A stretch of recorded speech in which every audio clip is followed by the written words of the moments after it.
But I want to transition to George Soros. There are some serious allegations. They're only allegations, but there's some thought that maybe Rico charges should be brought with some of the organizations tied to George Soros. Tell us about that. Yeah, of course, I'm not a lawyer, but I've spent a lot of time studying this. RICO is a statute, was passed in 1970 to target organized crime and individuals who were financing and supporting criminal activity, because what was happening is they were arresting the guy on the street, but the guys that were behind it, that were organizing it and financing it, weren't getting arrested. So RICO was passed. It's been used in the past against the Aryan nations. It's been used against white supremacists in Mississippi.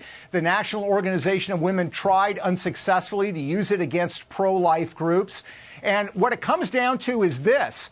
George Soros on the left, Elon Musk on the right, completely have the right to finance political activities. The question becomes, if you are funding organizations that are engaging in criminal conduct, violent criminal conduct. Think, for example, of the Los Angeles riots, some of the groups behind that. Think about the attacks on Tesla that have taken place. There was an attack down in Georgia in 2023 where they were throwing fire bombs and attacking cops at a place called Cop City. The organizations behind that were funded by funding networks like the Tides Foundation and the Open Society Foundation, which George Soros, of course, funds. So the question is, if they are funding organizations that are known to engage in criminal, violent conduct, could they be charged under RICO? And I think there is a precedent there, and I think it's something that ought to be looked at by prosecutors, because, again, we want to have a very strong conversation in America about the future of our country.